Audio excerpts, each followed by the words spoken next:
1, 2, 3, 4. In this podcast, you will hear Knights of Vader, Knights of Vader, includes, but is not limited to, talk of Star Wars, not ray guns. We can't truly prepare you for the jump that follows this song, but hey, we gave it a try, so here's the Knights of Vader. Crystal Fox reports they are divided. Prequel, sequel, hate and love they fight. I know that we are just musicians hired, and their time is up, so here's the Knights of Vader. Yes, I bet you have. McClunky. A big thank you to An Insperiority Complex for providing our theme song. It is November 19th, 2019. My name is Zach Weber, and I am joined by professional podcast host, Zenger. Howdy. And the titular Mandalorian Rus. McClunky. Hello, welcome. It's so exciting. Welcome to MandoCast 1. I'm your host, Mando Rus. I am joined by Zack 1188, the droid. Beep, boop, beep. I don't know how to do the voice. Thank you, 1188. And, of course, the trusty Blurg Zenger. Hello, Blurg. Beep boop.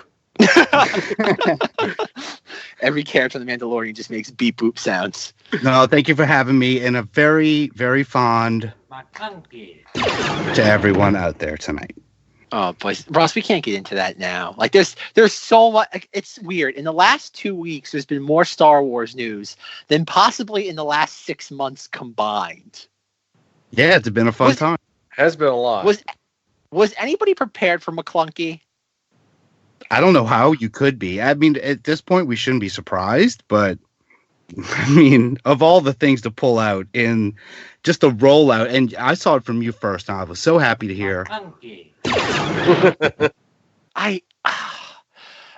Disney has known about this for 7 years, yet it never leaked out. Like, that's astonishing that was sitting there and nobody leaked that to the press or somehow. Like, I find that mind-boggling. Look, I know you love marketing. Maybe they were saying, look, we can't have them making fun of the serious new thing. Let's put a meme out there for them, and then they can love the other thing sincerely. Just a marketing angle. Maybe. It has to be something all right when it comes to Disney. But that was weird. Show up even the Knights of Vader Facebook group. We were talking about McClunky, like, as it was happening in real time. And somebody had a good point being like, they kind of undermined their rollout of The Mandalorian because for a few hours, that dominated the conversation online. Because everyone's like, oh no, it's happening again. It's like, how is this possible? Who let this happen? Who's letting George Lucas near the editing bay still? And then, like, we got a bunch of unofficial reports, which are still kind of, I think they did corroborate it, but it was kind of like, it was unofficial, official corroboration of like, oh, Lucas did this back in the beginning of the decade, and it's just been collecting dust ever since. Maybe it's like his rosebud. Like, this is his final stamp he's going to put on it, and we're going to be talking about this for decades. I can only hope there's other landmines in the rest of the other 6 films that, like, no one's uncovered yet. There's got to be something in, like, I don't know, Attack of the Clones about sand, where Lucas, like, finally got fed up with people making fun of that, or Anakin yelling yippee in The Phantom Menace. There's got to be some more gems in there that just no one's found yet. We can only hope. Indeed, Sanger. But yes, McClunky to all out there. We wish you a happy, belated Life Day.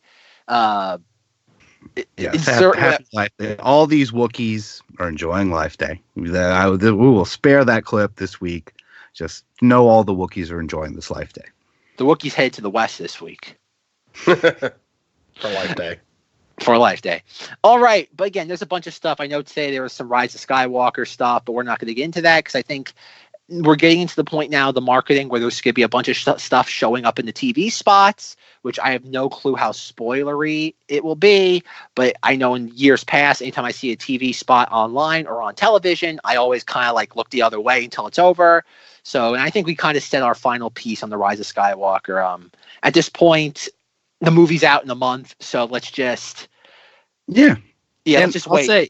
I watched that TV spot and I couldn't. It happened. Everything happened so fast, and there's nothing much to glean from it. I was just like, I'm not going to bother with some guy. I'm sure there are many videos of people breaking it down for hours and hours. It's just at this point, why? Let's just go in and enjoy ourselves.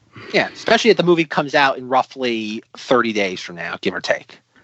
So, with that being said, let's delve into the Mandalorian. Actually, I want to take a moment real quick just to point out a few things, if that's okay.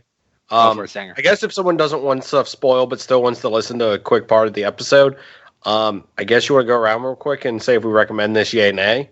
Well, I was going to do that anyway. But then I was going to fill the time after that with a quick discussion about the other trailer that got released recently that I feel I need to speak about real quick. Oh, jeez Louise.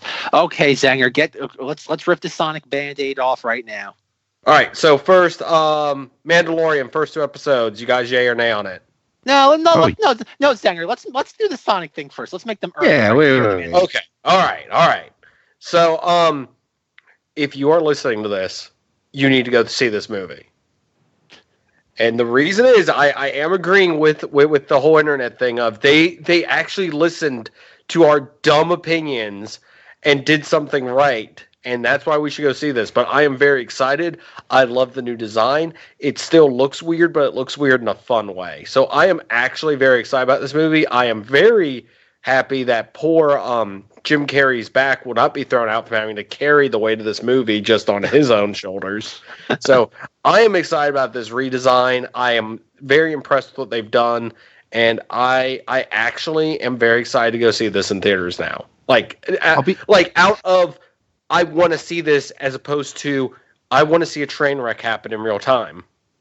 Okay, I'll be honest with you, Zenger. I had completely forgotten that Jim Carrey had anything to do with this until you said that. It's been so much about that change to animation, and I don't know. I don't know. I don't know how I'm comparing this. Maybe I heard it on Cinemoddities, but this seems like one of those moments, like Snakes on a Plane, to me, where a movie listened to people and everyone was like, all right. And the movie guys were like, yeah, it's going great. They're giving us input. And then when it comes out, people go, yeah, never mind. We didn't want to see it anyway. And it just seems like it was awesome. Except nobody saw it. It completely bombed. But they thought that like they were going to take all this input from the internet and they're going to have Samuel L. Jackson say this. And like everyone's so engaged. And by the time it came out, everyone was like, yeah, we don't really care. I have a feeling this lesson is going to be learned again with this. I think we're gonna have fun with it. The issue comes down to it's a numbers game. Like I think what was the thing I posted in the Facebook group? They added $30 million to the budget. Yeah. It's the idea of like a Sonic live action movie has a finite number of people who will pay to go see it. By increasing the budget by $30 million, you also it's not just simply okay, we have to get $30 million worth of more tickets sold. No, there's a lot more to it than that. And it's like, are you really going to increase your audience? Like if someone's inclined to see a Sonic movie, are they really going to be like, it's like you're either on board for the Sonic movie or you're not. They could have put it out as it was and just taken the heat at the time. And I think they would have maybe broken even. This is so drawn out now. And when is it? This is coming out soon, right? I think February. Oh, February. Oh, they're waiting until all the dust clears after all the holiday season. Well, plus they need more time to work on this. It's a great Valentine's Day. It is a good time. Take your date. This is a good time when those surprise movies do hit you. Remember, Deadpool hit on Valentine's Day, and that really worked. I know I went and saw it on Valentine's Day. Isn't Bond coming out like that weekend? Oh, I just saw the new Bond. You could take the kids to this one. I don't know. I just found out something about like us complaining constantly about Fallen Order's weirdly proportioned lightsaber. I just figured out why. So, do you want me to reveal that now or wait till later? Why, is he a little guy and it's just a normal lightsaber? Yes, Russ is 100% correct. He's actually Yoda-sized. He's Pygmy Jedi. No, I'll actually say that. Just remind me for my moment of Zang. Okay, we'll save it for the end. If you don't want to know Jedi Fallen Order trivia, do not skip ahead. Well, it's something in the first 10 minutes. Like I just had the first 10. while we were pre-show, I had that on, and to honor my constant habit of doing other stuff than focusing on the podcast, it was still on in the background, and it kind of showed why it's weirdly long. All right, well, we'll cross that bridge when we get to it. So Mandalorian now, yay, we can get to. Yes, like Zenger said, good old Mandalorian. Going around the room, Zenger, again, no spoilers just yet, but I think if you're listening to this, you know what you're getting yourself involved with. You've been warned. I talked about Sonic, so that was your warning. There you go. Zenger, would you recommend the Mandalorian, yes or no? Hell yeah. Russ? Yes, 1,000 times yes. We're going to get that all night, aren't we? No, I'll knock it off because he's not. No, I like it. He's better than Django, mate. It's so good, and I cannot wait to talk about this. This is a big deal for Star Wars. I feel the release of this and just the way it is. Yeah, let's go. All right, in my opinion, is sure, and I'll it's yes, but I'll get sure. It's fun. You won't be bored. That's my nutshell reaction. All right. Spoilers, breaking into The Mandalorian. Who wants to pick up the ball and run with it? Who wants to highlight the first thing? Do you want to highlight the character, the story, just how it looks? Or do we go straight to the nugget of Baby Yoda? Is it Baby Yoda? We don't know his species. That's the only thing we can call it. You Well, call no, it but is Baby it Yoda. actually Yoda? Because there is time travel. There's time travel in Star Wars.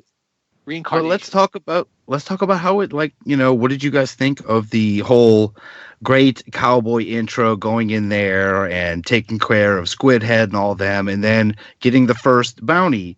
Which, how did you feel? I got to know, because I thought it jarred me a little, but I got on board eventually. What did you think of the first real speaking character, the mythos or whatever that alien is called that he wrangles in the first scene?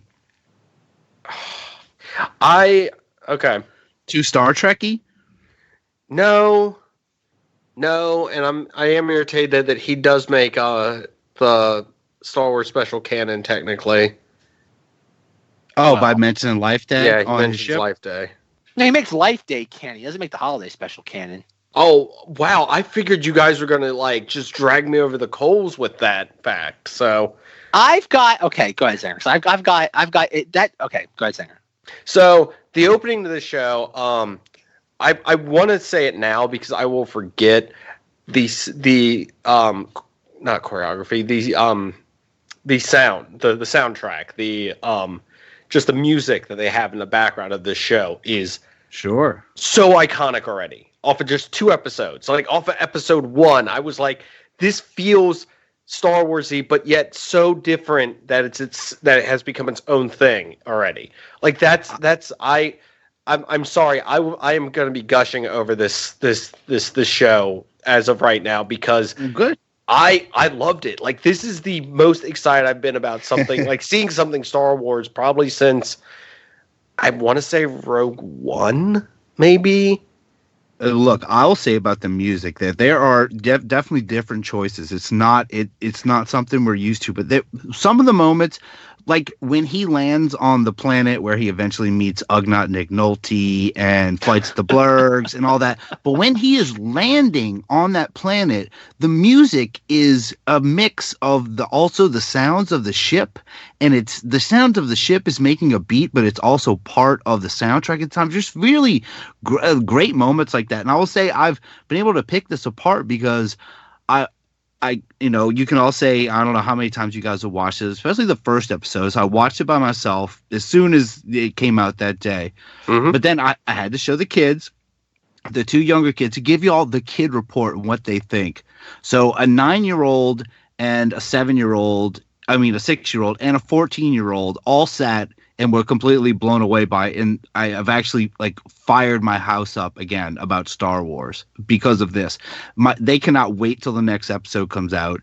Every day, my middle son, he is completely into it. He loves it. He's starting to speculate. He's like, being a bounty hunter, it's like high risk, high reward. And I was like, yeah, I'll just say that that's kind of what's going on with our viewing of it. That it's I love it how much it's kind of gotten over with my house. It's weird. My house, it's with the Star Wars fans that exist in my house.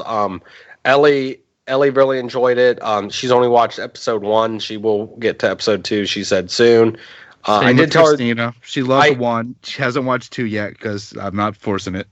Though I will admit, Quinn did spoil the spoil something for her. I love that. And Ellie went, "What are you talking about?" And I'm like, "No such thing." Quinn, go in the other room, please. Because she went, "Oh, the baby show." Yes, and watching episode 2 with my youngest. I mean, he's 6, but he's a sweet kid. He's a boy. He's a boy named Alex, and the whole episode he could not stop himself going, "He's so adorable. Look, he's so cute." It's just like I was like, "Hey, shut up. We're trying to watch it." But this has hooked in the Disney crowd. I think they did a really good job of what they wanted to accomplish with this. This hooked in me. That thing is everyone. Adorable. Oh, it is, and it's kind of weird, Zach. Have you seen the people that'll constantly comment like, "Oh, I love the show and everything, but I'll just let you know right now, I would die for Baby Yoda." Well, yeah, there's a lot of basic people out there. Well said. I think we're getting a little ahead of ourselves, though. All right, may I rain a little bit on the parade? No, okay, I guess. No, please do. I love your thoughts on these. My trademark. Let's rain on the parade. See what happens to the audience. Let's get Zenger angry. No, I mean, it's gonna make. No, I like honesty, and I'm honestly in love with it. But I know there's Zack out there, and No. Not in a bad way. Not in a bad way. It's absolutely necessary. All right. I want to go a little bit just through my thing. And I know a lot of times on this podcast, I kind of try to look at more of the societal perspective. And I'm not going to do that much when it comes to Mandalorian. I'm reviewing at least what we have now, just from me. It's going to be a very subjective opinion. So when I watched this the first day, like 9 a.m., whatever day Disney Plus started, the 12th of November.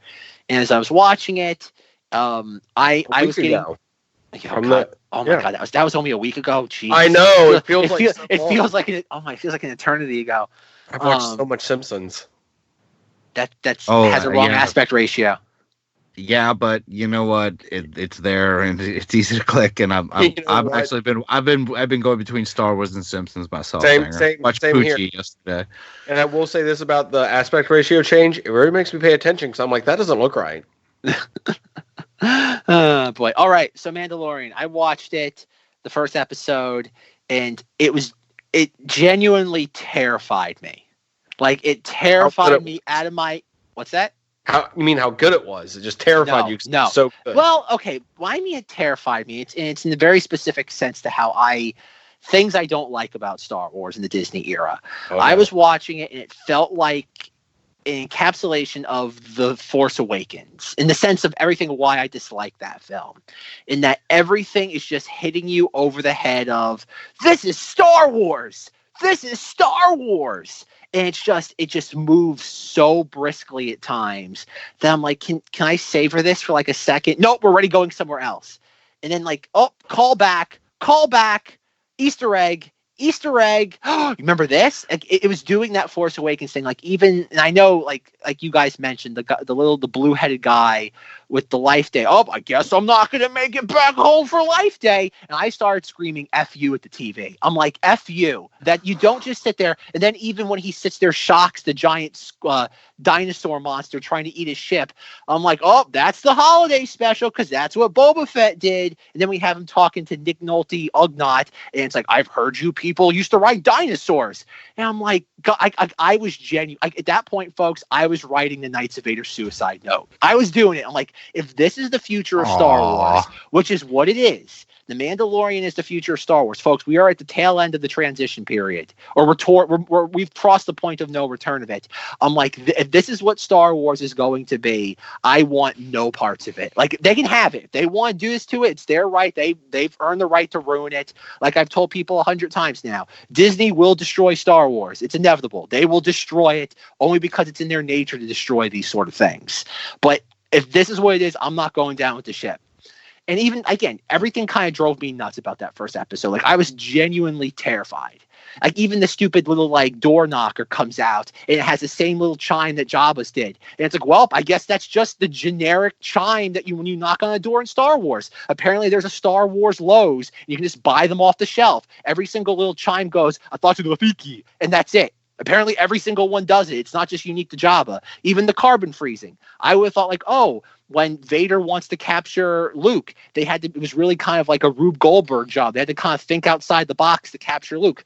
Nope, that's what all Mandalorians do. They all capture their bounties in carbon freezing. It's like, no. It's like, no, I want no parts of this. I hate this. And the pacing of it's so briskly done. I could not, like, something's just constantly happening every literally second. And I'm like, can we please, can I enjoy this? It kind of feels like somebody's like shoving a McDonald's quarter pounder down my throat and be like, you like this? And as I'm trying to swallow the entire like sandwich in one bite, someone's like pouring like a big gulp of like Coke down my throat. And it's like, if I'm not going to choke on the burger, I'm going to choke on the drink. I'm not surviving this. And I'm like, no. And then the Baby Yoda thing happened. And I'm like, no. I'm like, that's been one of the, like, any Star Wars fan knows, one of the biggest quote unquote mysteries of Star Wars is that Yoda's race or species has never been labeled.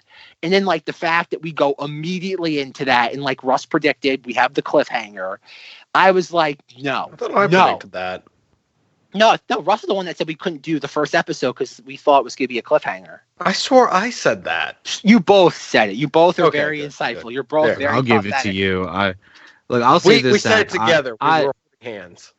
Zach, I love your perspective on things. You do actually bring things back to really, like, actually critically eye in it. But I will say, yeah, that was very briskly paced in the beginning, and I kind of get it. This is like, we need the hook, we need to go. But I enjoyed it, and there's almost, it's hard to find that line between fan service or we're making this look like Star Wars and it does overstep. You know, the door knocker was a little much. I did like the gonk droid, but it's a difference between, you know, putting it in the universe we know and just fan service. It's like anything you could say is fan service. Like, oh, he's walking in sand, it's fan service. It's not. I get where you're coming from, but I think some people do. I mean, you have seen the reaction. I know you know that. It seems like you're like kind of the 1%, and I'm not at all as a knock on you, but like a lot of fans seem to really enjoy it. Would you agree? Yeah, no. Okay, I should concede that I'm the minority here, and not even like like I am the minuscule minority. Like, no, and that's okay. I'm glad you brought that up, Ross. And I'm gonna be quiet, folks, because the second episode. No, don't. You should be saying your opinion. And your opinion is real, and people need to hear it. I definitely do too. People also don't like, again, raining on their parade, because the thing. Okay, I don't think I've ever said this on the podcast. Is that the reason why this podcast exists, or the reason why the Star Wars Junk podcast existed, was it drove me up a freaking wall back, especially the beginning of 2016 and the beginning of 2017. And it's going to sound strange saying this, folks. It's going to sound so strange, but let me say it and I'll explain the context behind it.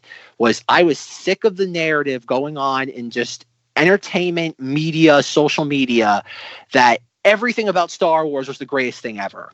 And I know that sounds shocking now in retrospect, but go back in time to January 2016 and January 2017 of Star Wars. Oh, I'm sorry, on the calendar.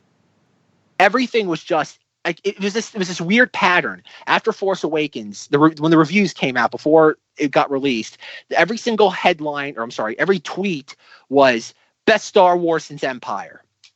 And at the time, I'm like, great, I'm on board. Then I watched The Force Awakens, and it's like, no, this is somebody who doesn't understand why Star Wars works on a mass appeal level. Then Rogue One comes out, and I love Rogue One, but the exact same headlines. Best Star Wars since Empire. And it's like, oh my God, it's recycled, regurgitated headlines. And then when that was happening in early 2017, I'm like, no, Somebody needs to be objective about Star Wars. And I love Rogue One, but it's not perfect. Somebody needs to be the objective voice here. And I do think that's why this podcast resonates. Like, I know I get not a ton of messages, but I do get messages from people being like, "Oh, I love your podcast. I listen to a bunch of Star Wars like fan media, and you really bring something unique to the table." And by you, I don't mean just me. I mean the group here, whether it be Russ, Zenger, Jim, Rob. We do bring something unique to the table that we don't just fawn over Star Wars like every other podcast does, or the majority of them. So when I saw the Mandalorian headlines, like, yes, it's great that we're not just for once, we weren't just dogpiling on how awful The Last Jedi is. Like, yes, I was very thankful for that. But these headlines of The Mandalorian is what Star Wars should be. And yes, that was just on the first episode. But no, Star Wars, and again, I'm going to push back on Russ said, I don't mind the fan service. Like, Rogue One is fan service the movie, but it fits because it's set in a time where the fan service makes sense. Like, why does, again, Russ, you know all the action figure names for the characters. Who's our sure. character from A New Hope that rats out Luke and Obi-Wan? What's his name? What's his action figure name? Garindon? Oh, he doesn't have an action figure name like Snaggletooth or Squidface? No, I think he's always just been Garindon or he's not Squidhead or anything. Okay. You're talking about the guy who we get to see. Yes. We get to see him play a little flute and call a ship, but that was right after. This is Squidhead. He's from Star Wars. And he got killed. We thought I remember this very specifically because I love the. Well, this is Squidhead. He's from Star Wars. And when we saw this is Squidhead from Star Wars, I remember our like speculation, and you were like, yeah, and that's when he trapped him and he interrogates him right there. And it was like, as you're watching it, you're like, no, the door cut him in half. Yeah. Which was very cool. And I remember watching this with my wife, and she looked at me and was like, I thought this was Disney. I'm like, well, it's still Star Wars. She's like, but this is Disney. I'm like, well, yes, but then it got into I was like, let's just watch the show. This is not important right now. Honey, look, Star Wars. Russ is like, we got to watch the kids every time they go in and out of the front door now to make sure nobody gets bisected. But no, okay, Russ. Down the door. They're already on Spider-Man, so seeing like him do Spider-Man like moves to them, like they really love the Mandalorian so far. Okay, but the point I was trying to get to with our friend, whatever his name is, Garinda or whatever, is that like it's that instant fan service that's just there. It's like, again, I know a lot of people complain with the sequel trilogy that every alien is the Abegno. Like that, the very specific one that we see everywhere in The Last Jedi, in Force Awakens. The Beastie Boys. Yes, exactly. But like immediately we have that character calling a speeder, and I know it's the same species. It's not the same guy. It's not like he got relocated from the desert to the snow planet. It's like, I get that, but it's all of it when you just keep shoveling layers on top of it. And the thing that kind of made me, again, probably put me in a bad mood, and I concede, folks, I'm being very grouchy about this. In my opinion, does do a 180 with the second episode. Also, I'm going to point this out. If you think that this is the Festivus episode, I understand why you might be checking your podcast right now and being like, this is the Festivus episode already? Kind of early. Oh, folks, I've got some fantastic Festivus topics lined up. It's going to be glorious this year. But no, like I think the thing that kind of ticked me off the most is the holiday special references. Because I know Jon Favreau's going out there like, I'd love to make a holiday special. And it's like, no. It's like, please, like, folks, I'm letting you know now. If they ever try doing an official holiday special, I'm going to do it. I'm going to shoot the podcast execution style, and that's it. That's it. Like, the podcast ends if they ever infringe directly on the holiday special. The holiday special is one of those weird, bizarre things, not just in Star Wars, but in the annals of pop culture. You can't touch it because it's radioactive. It's the Chernobyl of media. You don't touch it. And Disney wants to build a goddamn theme park on top of it. It's like, no, you don't go near the holiday special. And the references in this, like, it's like nobody, like 99% of the people who are watching The Mandalorian, the first episode, have no clue what the blue-headed guy's talking about with Life Day. They're not. Right. And the problem is that the the sliver of people that have no idea what Life Day is, type it into Wikipedia and then say, oh, the Star Wars Holiday Special, what's that? They'll watch the Holiday Special and then complain about how awful it is. It's like, instead of realizing it is the unique piece of just bizarro art that somehow exists.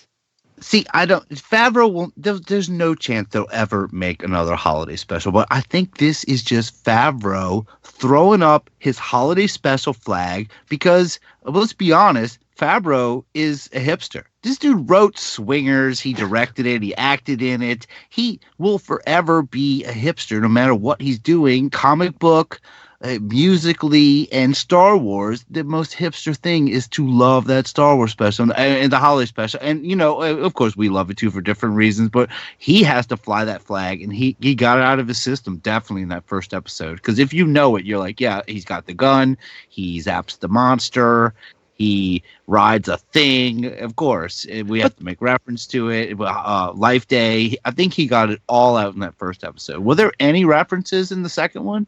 Not well. The second episode, okay. I don't want to jump the gun, but what's that?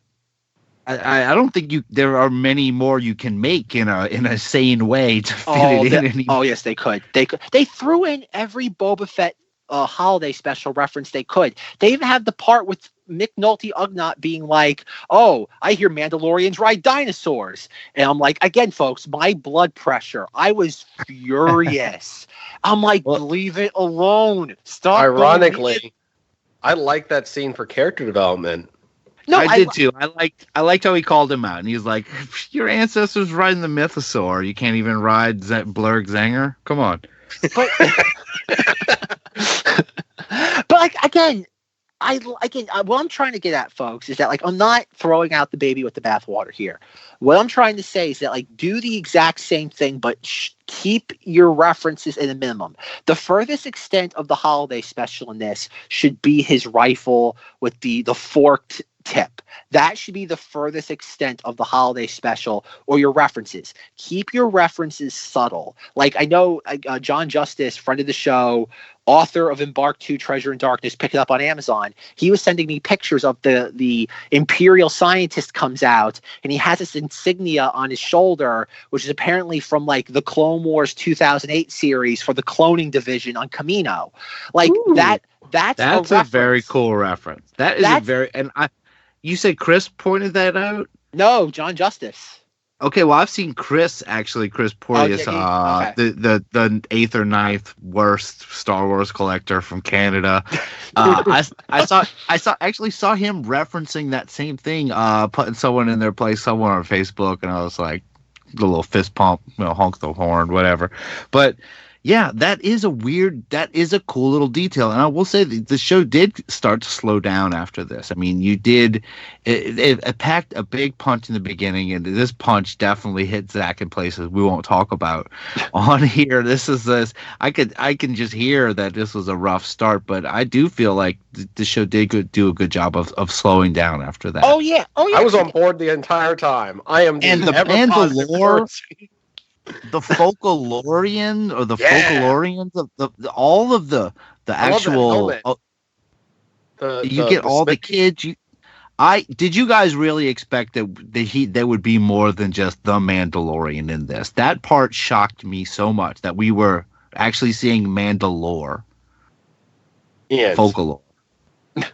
You mean Mandalore? Are you saying Mandalore as in the planet, or as in just like a play on? Lore. No, just the lore. The Mandalore. All right, the Mandalorians. The Mando's lore. My favorite character is the My favorite character is the Mandalorian. Now, did you notice her? Did you notice the female Mandalorian who was forging? Did you notice her helmet? I noticed this, and did you notice her Mando helmet had horns on it, like our boy Darth Maul? Now, didn't Darth Maul run some kind of Mandalorians at some point, like Black Sun or something like that in the Clone Wars? I'm pretty sure let's he check ran the lore on that Mandalorian. I'm pretty sure. Oh God. I'm pretty sure Darth Maul ran the planet for like a weekend. I'm pretty sure there was like a very brief time that he ran the entire planet. He's got one Was it huge Death Watch fan. or something? He has one huge fan who happens to make our boys pauldrons or whatever, like melting down Beskar. That was cool lore too. I like the armor lore. Again, I have no problems with that. Like, that's the sort of stuff that's fine. I just think it's extremely coincidental that the same place where the bar he goes and hangs out also has a smelting facility for Mandalorian armor. I'm like, that's awfully convenient, but fine.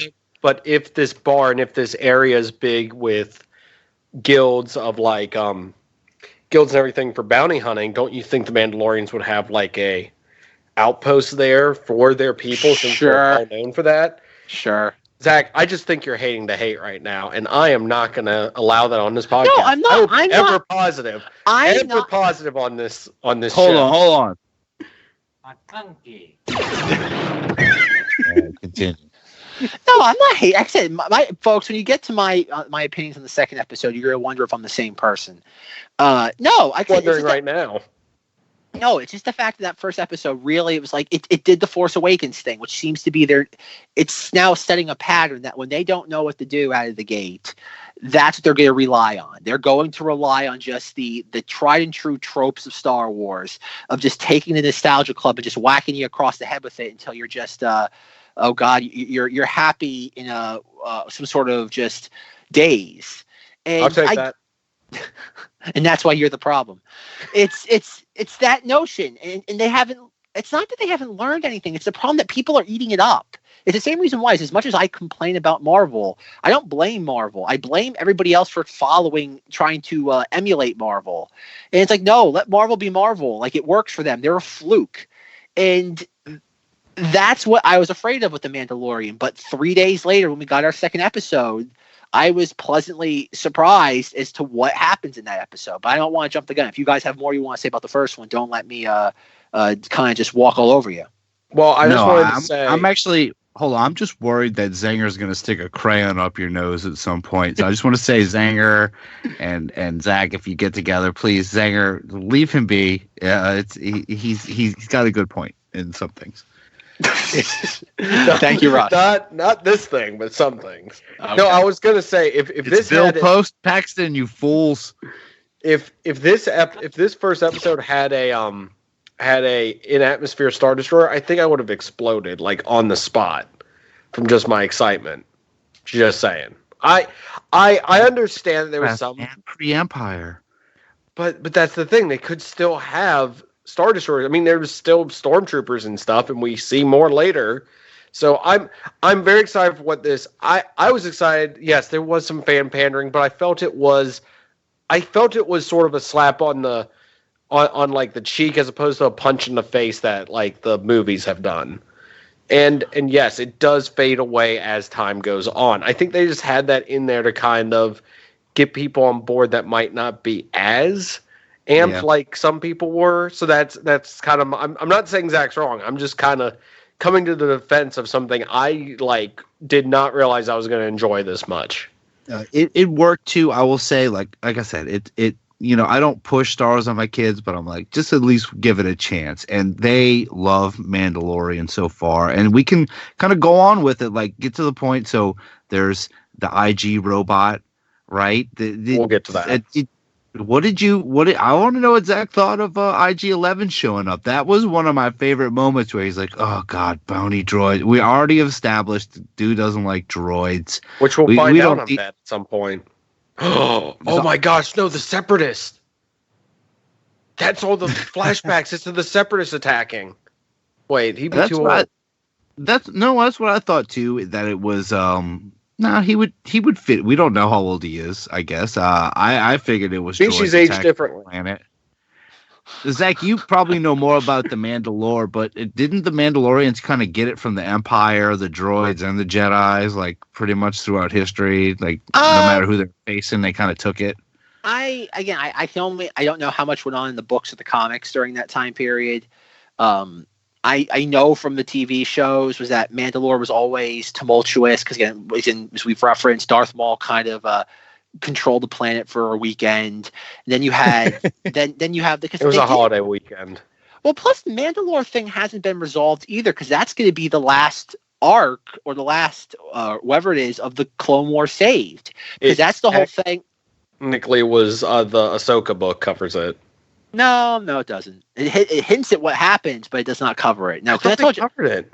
Nope, because that's the final. That's the final battle of the Clone Wars in Ahsoka's story. Because I told you, I think I've gone through this a few times on here. Was that Dave Filoni, Cowboy Hat Man, was at like Celebration in like 2016, and he was telling actually Eckstein, and it's like the whole thing that happens to Ahsoka and Rex at the end of the Clone Wars is that the two of them have Maul cornered, and Order 66 happens at that exact moment, and Ahsoka and Rex have to make a decision: let Maul escape and survive, as in they survive, or capture Maul and die in the process. And they decide, you know what? Let's live. We can always capture Maul another day. Let's live and fight that battle. And that's your final arc of the Clone Wars, folks. That's how the Clone Wars ends. Yeah. Yes, that's how. I always thought that was actually covered in the book, though. It's hinted at. It's hinted at. It's like, oh, like she'll say things in the book that are like she'll reference the events. It's mentioned in Rebels. I know that it is very obvious that Maul and her know each other, but us as the viewers are like, how do they know each other? Yep. And then it's, I think, referenced once or twice something about Mandalore, and everyone's like, oh. Well, then we have the Mandalore stuff in Rebels too, where you have with Ezra and Sabine and the clan of Ren, and they kill Gar Saxon, who was like the warlord of Mandalore toward the end of Rebels. And yes, no, like we don't know. So this is some up-to-date Mandalore. This is Boba Rigby's revenge. Oh boy, it's odd the things that resonate on this podcast. That's the thing that's fun about this. Like most podcasts have their one or two kind of like tropes that the fans can rally around. We're just like scattershot. It's like pick whatever you want. We have something for everybody. But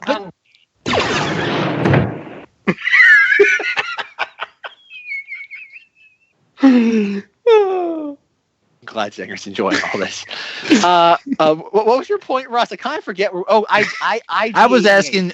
Look, I wanted to know what you thought about IG-8811, and the whole. I mean, this whole show is very video game. If I'm going to be honest, I mean, there's upgrades, there's side missions, there's the main mission, there's looking over the camp at. There's a tutorial. There's a bunch of NPCs sitting in front of a place, and you get to scope it out before you go. And then a cutscene with IG-11. Well, okay.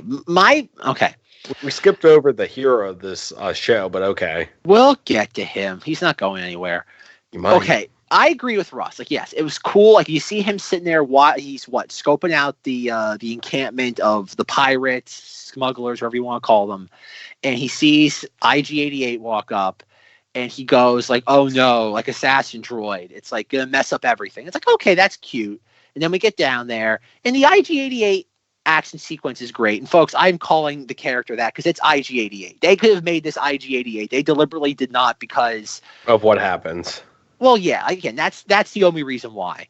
And the whole time, like, and that's neat, folks. Like, I have to concede something. As IG-88 so beloved, we cannot bear to see that happen. No, I think it was just.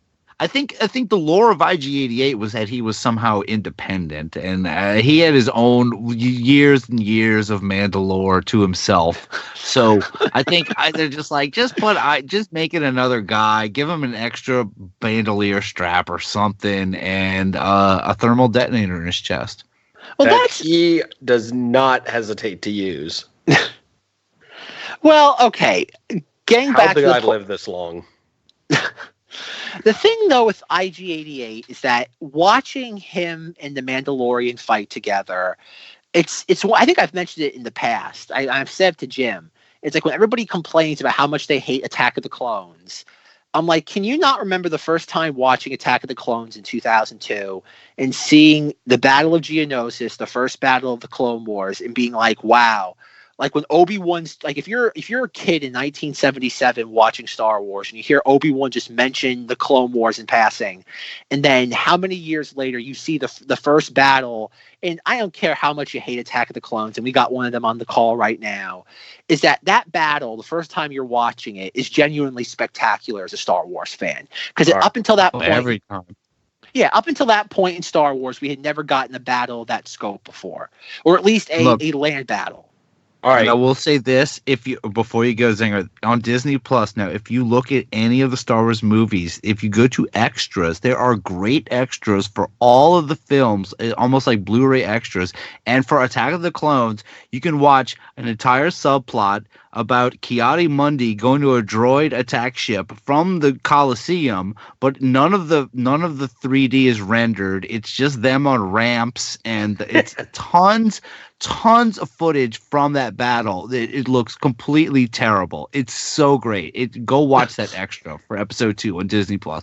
It's amazing. Well, go on and crap on it, Zenger. Okay.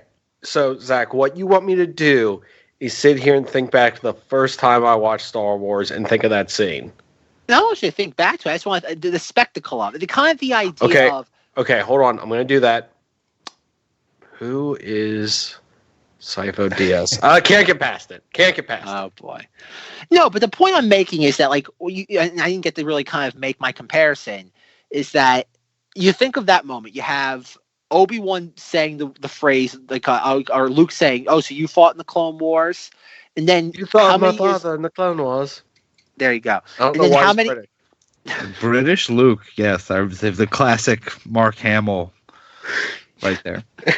But then you think about it, and you see the Battle of Geonosis, and it's like, wow, this is what it was. You get to see like the full potential of the what it could be realized. And then I had a very similar experience watching the fight between IG-88 and not Boba Fett against just the smugglers. It's like you think back to The Empire Strikes Back, and yes, I was not born by 1980 to see that in theaters, but as a kid watching The Empire Strikes Back, and you see all the bounty hunters on the bridge of the Super Star Destroyer, and they're all just kind of sitting there because for the most part they're props, especially IG-88, and then you fast forward almost 40 years and you get to see this droid that in 1980 was just this static prop, probably glued to the set floor, and you're seeing all this, and it's great. Like it's a nifty thing seeing the technology finally catching up to the imagination of it all, and that's great. Yeah. I love that.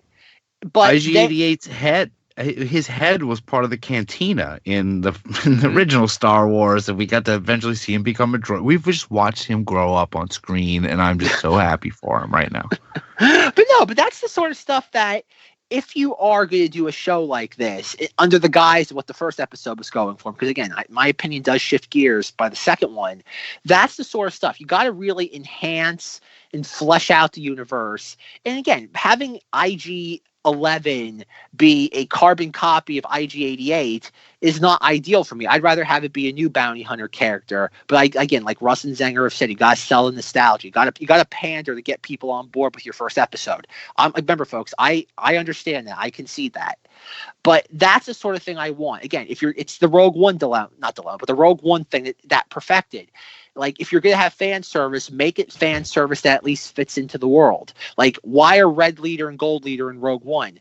Because fan service, but at least they fit in properly because it makes sense for them being there at that specific time. Same thing goes for IG-11. Of course, an IG bounty hunting droid would be sent after this precious bounty that's worth a fortune because everybody wants it. Perfect. And that's what I want. I'll say the Carbonite, man, and people have done backflips to make this work, but the fact that Han Solo was so prominently featured in Jabba's palace for what we know is at least a year or maybe 2, that bounty hunters kind of thought that was, oh, look at that, you can carbonite a guy and you can just keep him, and Boba Fett's already a legend, and all those bounty hunters saw that in Jabba's, and maybe it just became a thing where they were just, this is 5 years after, they're like, yeah, we could just do that, we don't have to deal with these guys sneaking around our ship, talking about molting in our first ever Star Wars toilet. We get to see the first ever Star Wars toilet. Nope, that's not right. In Rebels, there's an episode of Rebels where we see Agent Callus in his quarters and we see a Star Wars toilet. Well, we already saw Vader's isolation chamber, so I mean, if our imaginations, we could maybe bring up that. Who knows? We can put 2 and 2 together, Russ. Yeah, I mean, what else is he doing in there? No, but like, that's kind of my thing with this. Is it's fine. Like the first episode, that is. Like that's just, I get it, Russ, what you're saying when it comes to the idea of how much of it is, like you said, that's clever. That's a clever rationale as to why not Boba Fett is carbon freezing people in his ship. I get that. But you also have to look at it under the lens of we're in the real world. The only reason why the Mandalorian has a portable carbon freezing chamber is because mouth breathers will recognize it as Star Wars. You're right. That's You're again right. Just because something makes some sense of them in think universe. that George Lucas is in that fourth slab, that guy with the beard, which he might. It might be. It would be great. There's like a Greedo, there's a female, there's a George Lucas, there's some other guy, and then there's Horatio Sands. But yeah, that's like I said. And then again, the giant 800-pound gorilla in the room, Baby Yoda. Yeah, Baby Yoda. Well, I was genuinely shocked that they went there with it, and I was almost not surprised. I was like, well, this is Star Wars. The Force. If you think about every series, every movie, everything, the Force is always a character in this. It's Star Wars. Even in Solo, it shows up at the very end. But this is the connection of the Force. The Mandalorian is a bit more probably important than as far as the will of the Force and destiny and all that than we thought, and that's what shocked me.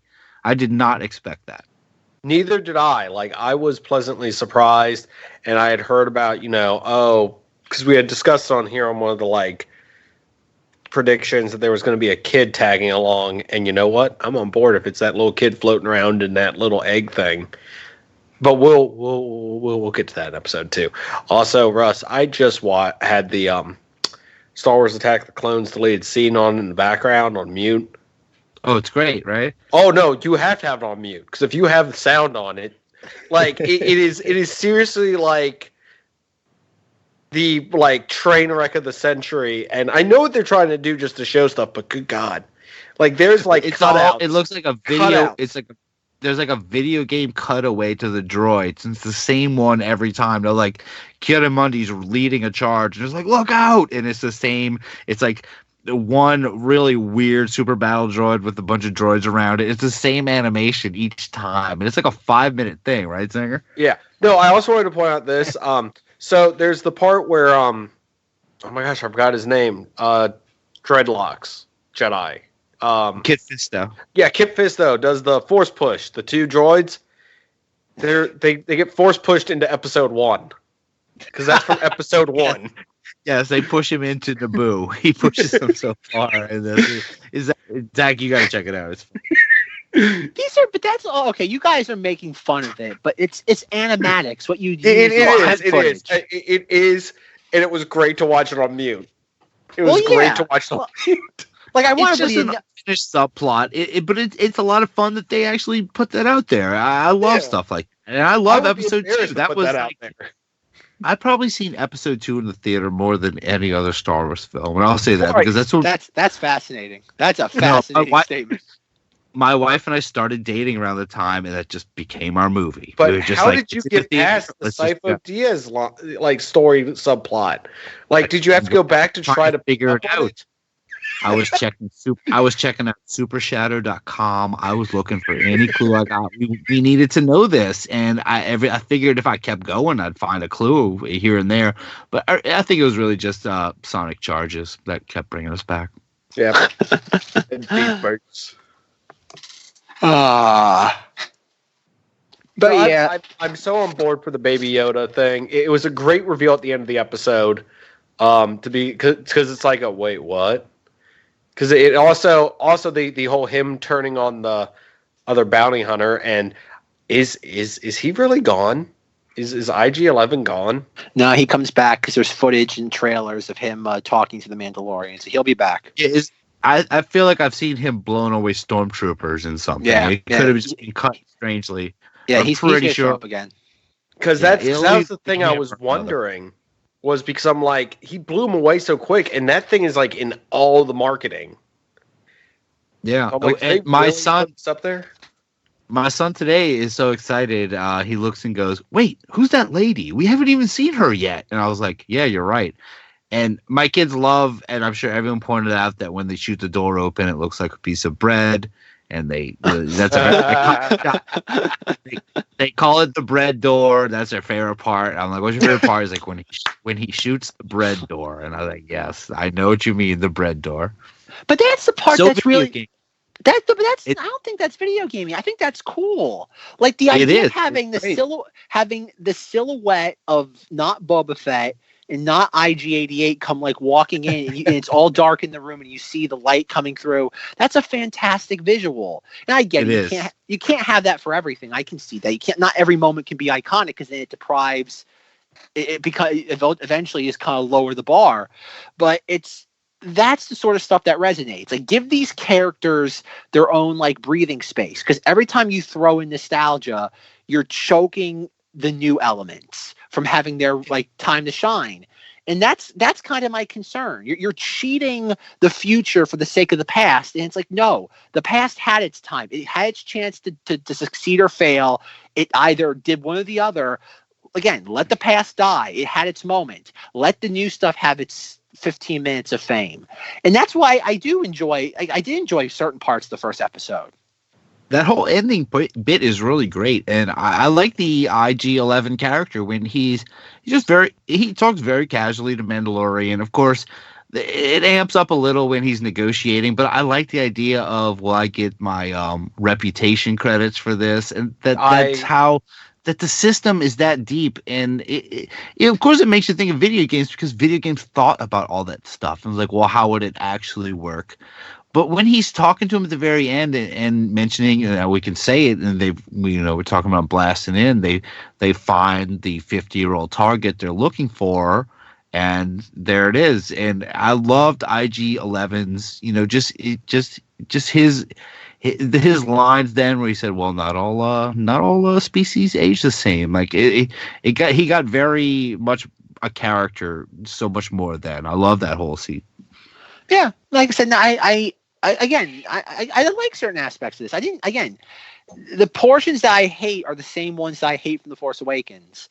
But there's more here I like than The Force Awakens. I would by no means say this is worse than Force Awakens. It's just, it has some of the nasty habits I wish they would have kicked after 4 years. Oh, another. Yeah. I want to point this out. Another line that I really enjoyed. Ellie actually laughed at it and everything. Was the it's 4 against 1, and then his response of, "I like those odds."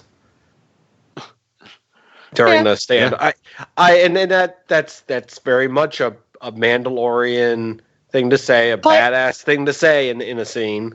Well, that was part. Okay, I'm glad you brought that up, because that was another problem I have with this. Is that the first episode? He's not even a character. He's just badass man. Like, he doesn't really do anything but just be badass. And like, that's what all the marketing was. Like, the marketing for this thing is just him being badass over and over again. And that's another weird thing that Disney's just, I don't get their marketing. I'd love to figure out who's deciding the marketing plans for this, because they're doing it for everything. It's not just, it's Star Wars, whether it be Marvel, Frozen, everything now is just, let's show spectacle, and we're not going to tell you a single thing about the plot.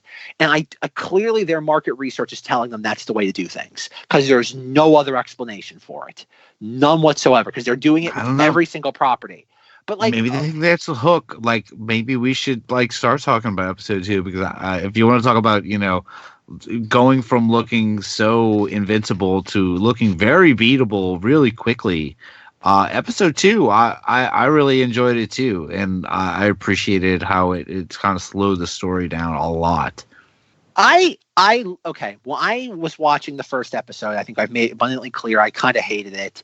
And then when the second episode started, like I said, folks, I was loading the bullet into the revolver. Like, I was, the podcast was on its knees. It was going to die after, like, you look, okay, the second episode's 30 minutes long. It's like, all right, Knights of Vader podcast, you're going to live or die by the end of this.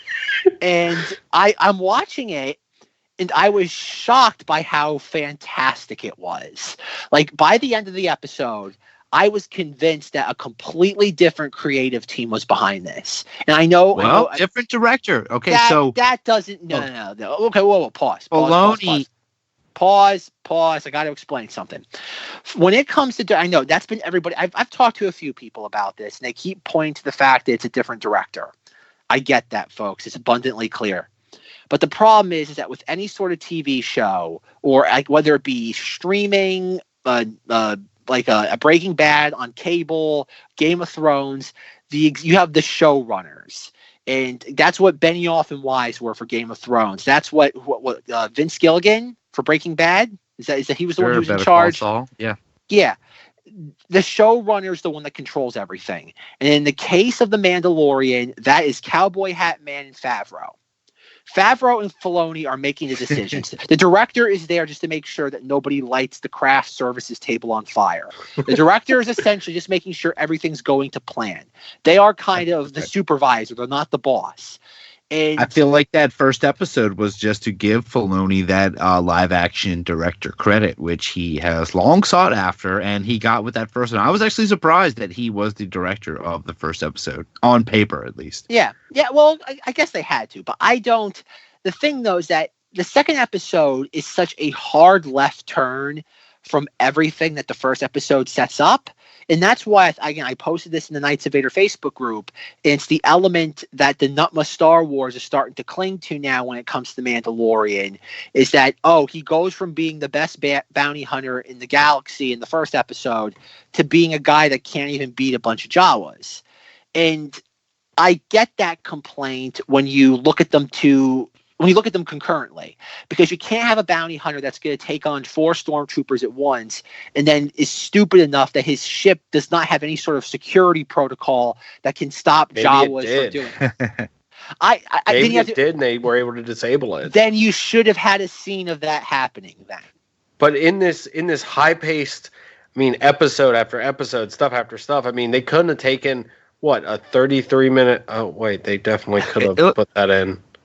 It might be his own hubris too. If you think, he does think he is pretty invincible, and maybe he might have been through a lot of stuff. We don't know how common Jawas are. He knows what they are, but maybe he didn't. He knows enough to terribly speak the language, apparently. Which I thought that's true. Serious.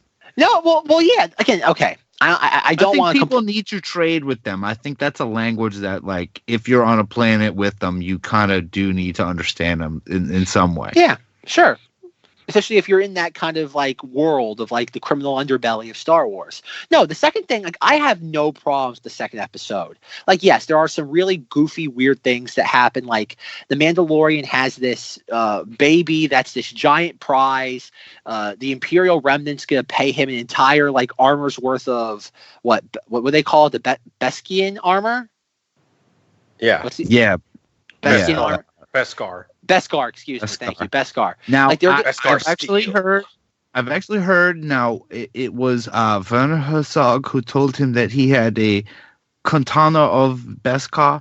Now, what he's talking about, the amount he has, I have heard, is the amount that Wilro Hood, that ice cream machine man, that what he held is what he's talking about. It's a very weirdly deep reference to the ice cream machine. That's the amount of Beskar he has. If that's the sort of deep cut references they're doing that even I can't put them together, then by all means, go. It is, and bravo Vince Gilligan or whatever. Who you're gonna say? Bravo, whoever. Favreau and Cowboy Hat Man. If that's the sort of references they want to do that you kind of have to like think about it for a half an hour, then by all means, please. I'd rather have that over the door knocker. But no, the Mandalorian door knocker was fine. No.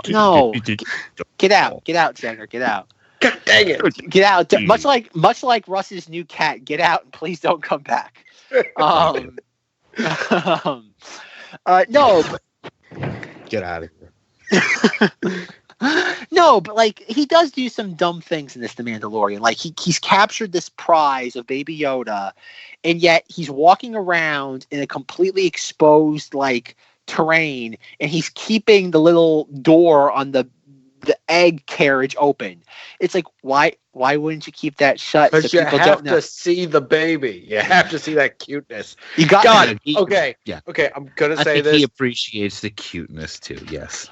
I'm gonna say this. I don't care how much hate I get for this. There is one glaring issue with the episode 2 that should have had the Jetson speeder sound every time it moved. Oh yeah, Oh, that would be great. All right, Zenger, fair point. You're back on. You're back on the podcast. You're back in here. Yes. yes. We're letting him back in. He's earned the right to come back in, right, Russ? Oh, absolutely. Oh, I'm picturing a little baby Yoda going off to whatever Galactic Middle, wherever the hell Elroy Little went. Dipper. Little Dipper. Little almost. Dipper. Yes, there you How go. do I know that? Why do you know that? Such a weird, specific piece of trivia.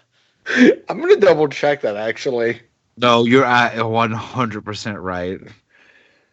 That's a weird one, though, Zenger. Like, somewhere there's like a bar trivia night you're going to go to in a couple of years, and you're going to save the team on that one question alone. No, they're gonna ask what school did Judy go to, and he's gonna be Little Dipper, and they're like, that was where Elroy went. No. You're out of the trivia club, Zenger, or you're out of the team. You're off the trivia team. Okay, but the point being is that like there's some weird things that he does, considering that he's the greatest bounty hunter of all time, that he kind of just overlooks, like keeping the baby's carriage open, not like locking the door on a ship.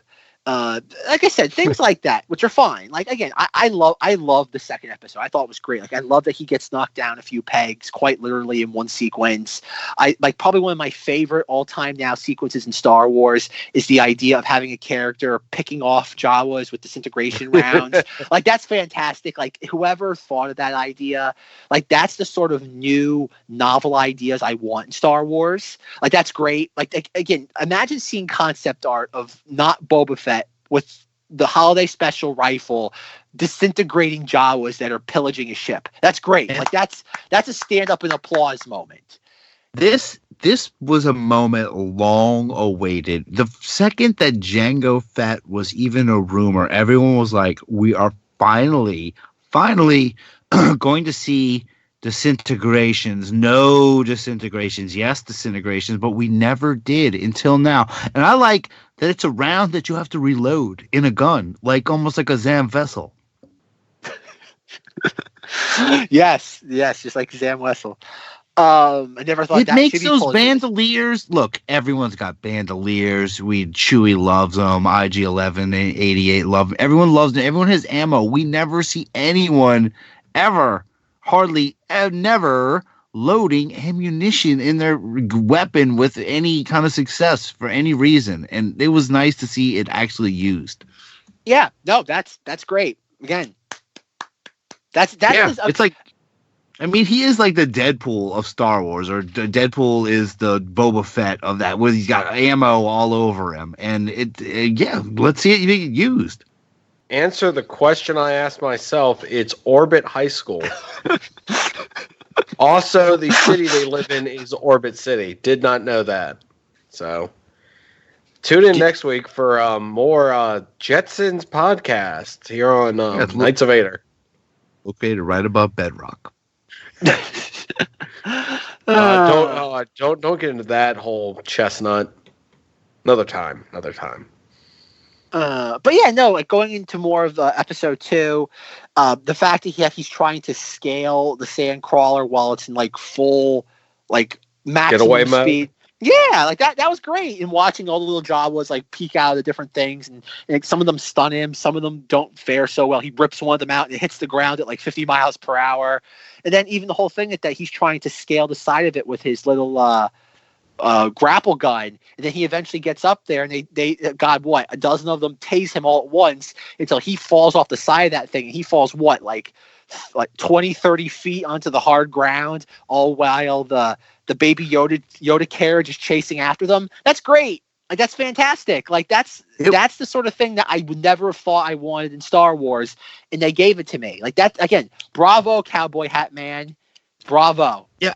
And it had already kind of set up that his armor was a little more than we thought. When he takes his armor pieces off, there's all kind of wiring and those things are working on some kind of different scale. It's not just armor on them. So I think when the shot a few times. the Jawa weapons are pretty much set to mess up droids. I mean, that's their primary function. They're ion shots. His armor is almost like some kind of droid apparatus on him. Like his armor is powered by something else, and we don't quite know yet. But when they put that shoulder piece on him made of the Beskar, you can see that there's circuitry underneath. He has to fix his chest plate in this, and when they shock him, you can definitely see it looks like Luke getting shocked almost, because all that circuitry he has on him is just all malfunctions at once. It's great. Well, I love that scene. I enjoyed the whole thing in episode 1 and 2 where he was like having to sit there and repair his armor. You know, like he wasn't like he's portrayed as like this indestructible like force of nature bounty hunter, but it's like when he's not in battle, he's having to do all this prep, all this maintenance to keep himself at like fighting perfection. Exactly. And I like that. The whole force tease of him cleaning his own wound. This might be another Star Wars first. I don't ever recall anyone having to do almost a Rambo hot knife to the arm scene. It wasn't that, of course, extreme, but him having to fix his own wound. And I feel like that was in something else somewhere. Our new friend Baby Yoda tries to help out, and we know what he's trying to do. We know what you want to do, Baby Yoda. But Mandalorian doesn't understand. He puts him back in his crib a couple of times. Puts him back in his crib, and it just goes off like... Yay! Well played, Zenger. Well played. You did it. You did it, Zenger. You did it. Yay. I got there. You got there. Okay, just again, going further though, this episode is rather short on plot compared to the first one, but it's great because as I was complaining about previously, where the first episode is just so frantic in its pacing, this episode slows down. You get to absorb what's going on. You get some moments where things happen. You get to soak in the environment, soak in the characters interacting with each other. It's not just trying to like get from point A to B to C to D. It's not trying to hit all those very specific plot points in the most efficient way possible. And I loved it. Like you actually got that feeling. Like think of the last like 5 minutes of the episode. Like after Nick Nolte Ugnaught helps him and he walks away, we have like 5 minutes of no dialogue, and it's just like the Mandalorian looking at Baby Yoda, and he's without again, folks, you have no idea how rare this is. He's contemplating what to do with Baby Yoda with no dialogue. We don't have inner speech bubbles or internal monologuing. You don't even have like his face to see like emotions on it. He's portraying it all through like just subtle movements, breathing patterns and movement. Yeah, it's very almost silent film, and it gets very desperate. This whole scene, he pretty much gives up, and I feel we all knew what might happen, but when it actually did happen, there it is. There's our old buddy, the Force. Yeah, and that's the sort of thing that there's a lot. I guess the big thing is, and it's the idea of visual storytelling versus narrative storytelling. And the way to go in cinema is, again, cinema is a visual medium. If you want dialogue that's just there constantly, go see a Tarantino film. Go see it where the dialogue is quick and snappy. Yet, like in Star Wars, has never been like entirely visual storytelling, because Star Wars is always dialogue heavy. There's things that have to be explained to the audience quick. But that's what I loved about this, was that it really leaned more into the visual storytelling. Like we could have very easily, like toward the end where Ugnaught Nick Nolte is helping the Mandalorian rebuild his ship, we get to see that. Like if this was any other movie in Star Wars, we'd be like, okay, I kind of like what happens in The Force Awakens. Rey's down there trying to fix something, and it's like, hand me the blah, blah, blah piece. No, the blah, blah, blah piece. And we have all this dialogue. It's like, oh, God, make it stop. We get it. Finn's a bubbling idiot. We get it. Move on. Yet we don't have any of that. We just see Mandalorian and his little cohort fixing the ship, and then they eventually fix it, and they have a heart-to-heart. It's like he goes, I need a crew. I can pay handsomely. And again, very mysterious. Not Nick Nolte's like, I was in servitude once. I don't want to do it again. And he's like, well, at least let me pay you half of the bounty for your troubles. Nope, you're my guest. I won't take payment. Well, all I can offer you is my thanks then. And it's great. Like, it's shocking how different this is than like the first episode. If this was the first episode, not Nick Nolte would have been like, oh, I have to go tend to my moisture evaporators because I got to go meet the Tatooine, the new cartel on Tatooine now that Jabba's gone. It's like there's none of that. And that's why this is the second episode is like jarring in the best way possible, is that it throws the nostalgia kind of out the window. And that's why, again, I love it. It feels like one episode. I have a feeling that's why these came out so close together. That this is just, if you watch these together as one, it's probably a more satisfying experience, definitely for you. And yeah, the whole Nick Nolte turning him down at the end. It's like you miss him, and you're actually saying goodbye to this guy. Like, I had a feeling of finality with him. I was like, oh no, I don't know, buddy. We love you now. Well, there's weight to it, and I think you dialogue can't convey that sort of weight as much as human beings interacting with each other. And when you look at that sequence, you have, and I think the actress, I think it's an actress that portrays not Nick Nolte. Obviously, that's not really Nick Nolte under there for more reasons than one. But look at that scene. You have an actor under how many layers of makeup interacting with a guy in a helmet. Yet you're, like you said, Russ, they are conveying to the audience this level of finality to their relationship, at least for the time being. Like that, I think about that. Like, you're conveying all that through visual storytelling. That's a difficult thing to do. That's difficult to do on a good day, never mind with all these layers obscuring actors' faces where they primarily emote. And that's the brilliance of episode 2. It really is.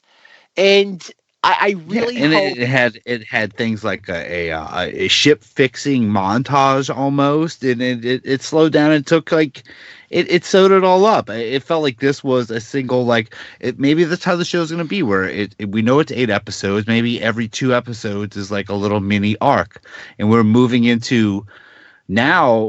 on from this episode. I have questions, and I do feel like it might in some way play into Rise of Skywalker. It seemed like it might have to. I think it has to.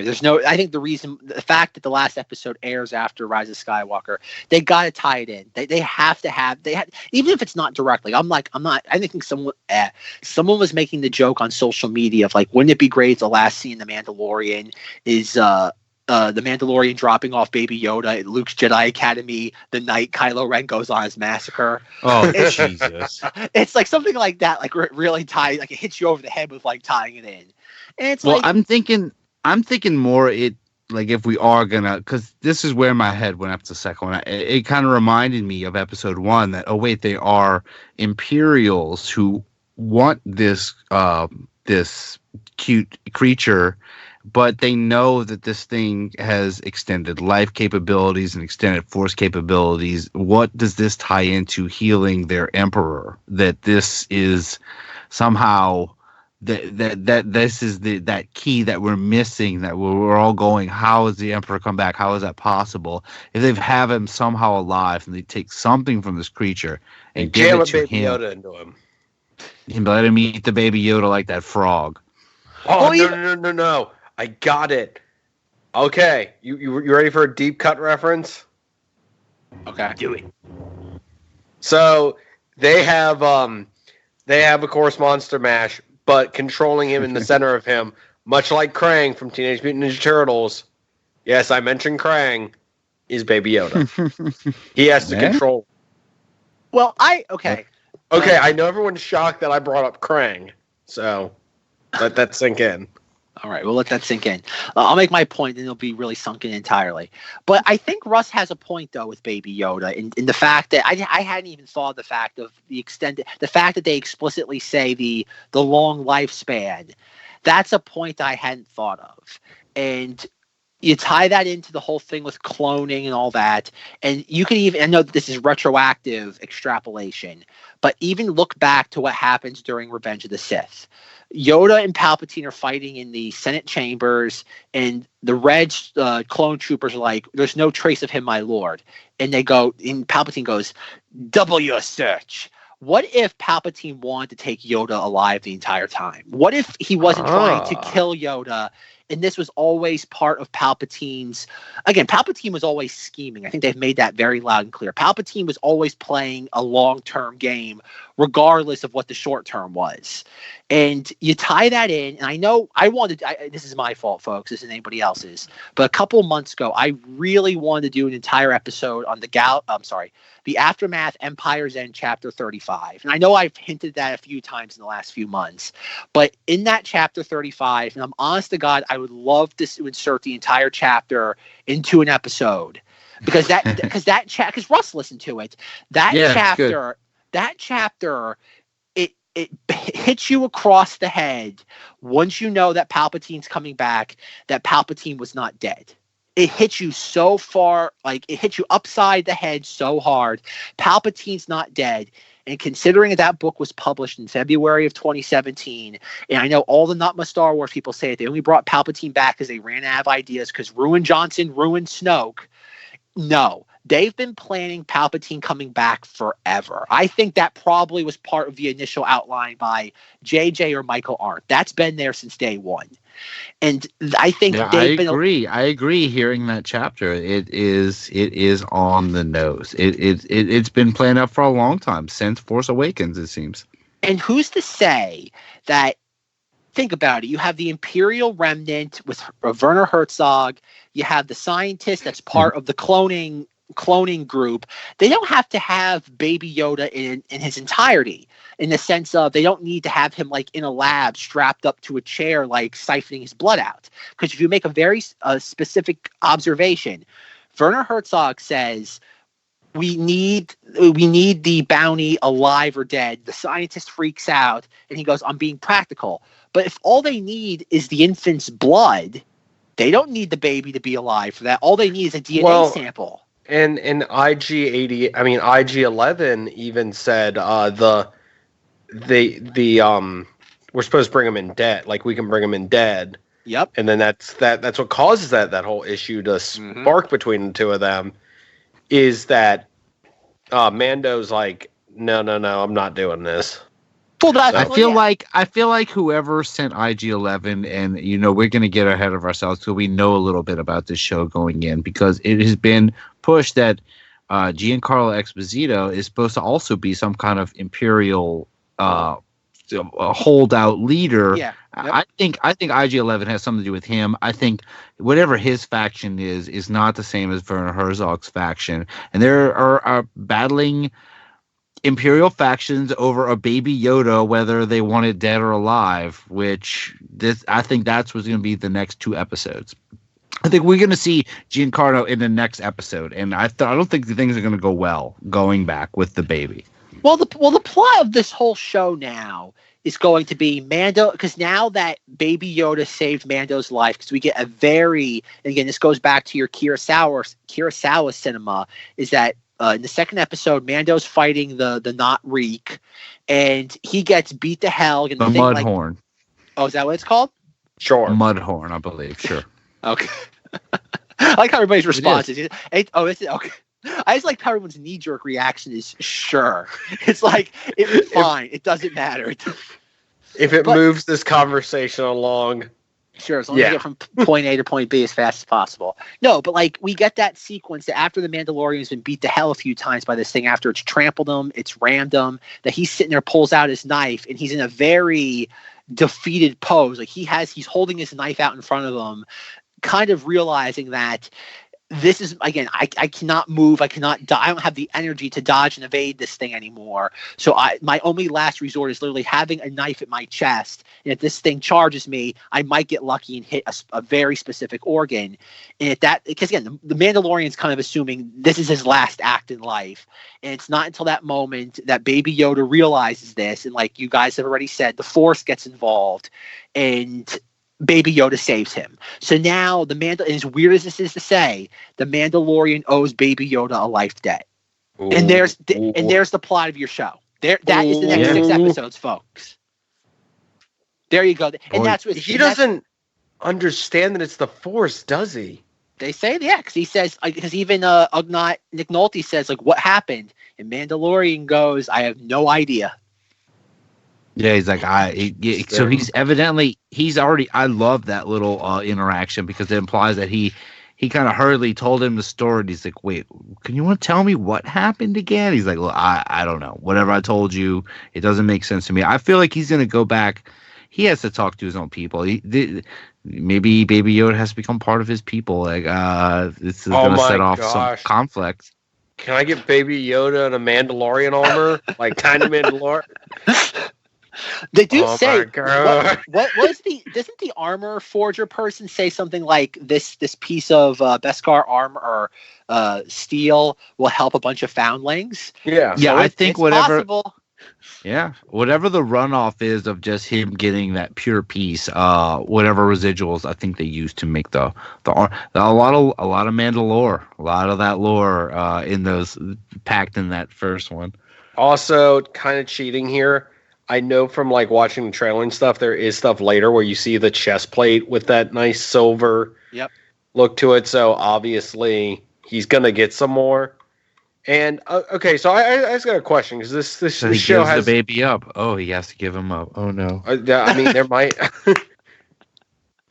there's other ways. I'm sure. The other thing I just wanted to point out and get your guys' opinions on: how do blasters work? Like seriously, in Star Wars, how do blasters work?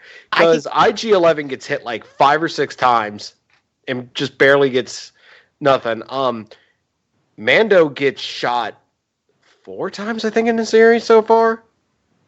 Mostly hitting. I know IG-11 definitely hit his newest piece of armor. Yeah, made a point of showing that, and it still knocks you down. But he got the good enough armor that would probably take out a stormtrooper. And I think they've established that those aren't all death blows we see. That a lot of people are getting knocked out. I don't know, G.I. Joe style. I don't know how to put it. I just was wondering because IG takes a few from that machine gun, and just kind of just gets up and is like, whatever. Well, something specific to this. When I was reading the Galaxy's Edge Black Spire novel, they mentioned a couple of times in there, and again, this is all regarding the First Order, not like Imperial Stormtrooper armor, is V. Marathi makes a comment like, if you're trying to shoot stormtroopers, you can't aim for the armor because the armor for the most part deflects shots or is able to absorb them. You have to shoot when you're trying to kill a stormtrooper, you have to aim for the black pockets in between where the armor goes together because those are the weak points. No, she says that because a couple of times she's training people who aren't really, they're new kind of recruits to the resistance. And she says, if you're going to go after a stormtrooper, you got to be accurate because you can't give them a second to shoot you. You have to go for like the space between like the helmet and the chest plate or the arm. Like if they're holding the gun in their right arm, go for like the elbow, like where you can see the elbow joint. And I think maybe that's what it is. And plus, you are dealing with criminals like we see when Squidhead, when he's right before he's caught in the aperture of the door, he shoots the Mandalorian and he hits him in the right shoulder plate. Yeah, same plate again. Like the same plate. Well, it's from Star Wars. It's not. He hasn't gotten the new plate piece there, but it is that same spot. Yeah, and plus these guys are bounty hunters. They're not exactly just like they're battle hardened. Like they're not just simply buying their stuff at the dollar store, hoping like, okay, hopefully this will work. It's the idea of like, I'm like, this is my livelihood, and by livelihood I mean my life. And unless I pour the appropriate resources into this, I'm not going to be hunting bounties for much longer. So, and also the other thing, he has all like that. We point out there's a lot of circuitry and stuff. Who's to say there isn't like a slight deflector shield that like you can have on your person or something in the Star Wars universe? Sure. Like to where it as long as it's not taking a direct hit, it kind of will like have a few shots go off of you and everything. Because none of them have been like he's gotten shot directly like in the chest or anything. Also, I do want to point this out because it's something I noticed watching it today, and I'm going to keep forgetting about it. And it's a detail thing. When he's walking through like that canyon with the Baby Yoda, where he's turning and looking, you can see the people about to ambush him jumping back and forth over the canyon in his helmet. Yeah. Oh, that's a nice I little detail. didn't notice that the first time. The second time I was like, because it's weird because the helmet comes into like focus, and then as soon as it comes into focus, you see something moving on the helmet, and it's the reflection of that. And I'm like, that's actually really cool. Yeah, and I like how he's doing this without the he doesn't have the little Boba Fett tracker piece or the Jango Fett little piece to come down. He hasn't upgraded. We see other Mandalorians with that, but he doesn't have that. He kind of just has his own instincts in that helmet. He has a flashlight there, right? Does he have a little flashlight there? It's an accessory you can attach. Oh boy! If you're looking for the Zuka, you need that. So I guess to conclude, does anyone want to talk about the weird Jawa egg moment with the furry egg?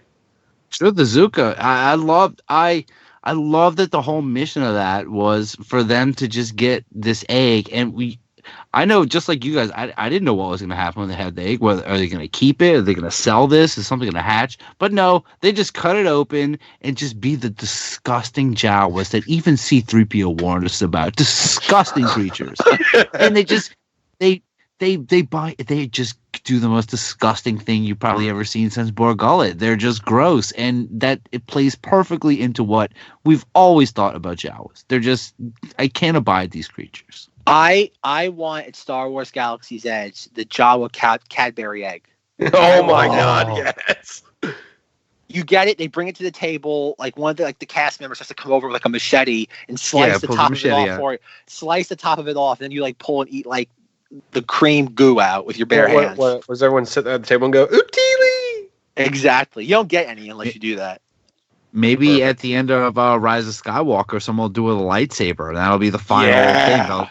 They'll celebrate with a Zuka. Finn will have it all over his face.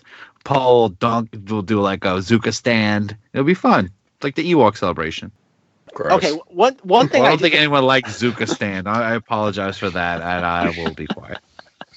One thing I did like about this, and this is again, you're more of your subtle character development, and just if you're gonna have there's so much. Well, no. Well, yes, but a moment in this that I would prefer they would do, like it's fan service versus a just fun moment in the show, because the Jawas pillage his ship, they strip it, and Nick Nolte Ugnaught helps him locate the Jawas that stole from him, and they go down. And I love the whole like kind of like initial like translation with Nick Nolte Ugnaught and the Jawas, and it's like they don't really like you. Well, I did disintegrate a couple of them, and I'm laughing my ass off at that.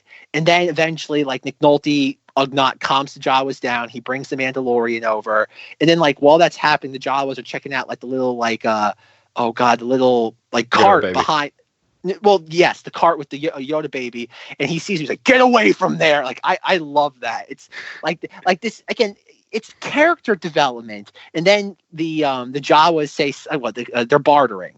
They're bartering with the Jawas, and at one point, one of the Jawas makes a comment about the Mandalorian, and he starts to flamethrower it. Yeah. And I'm like, he says, "You don't speak Jawa too well," because Mandalorian of course tries to speak to him. Yeah, he doesn't sound like a Wookiee. Yes, he says you sound like a Wookiee. So he goes, I bet you can understand.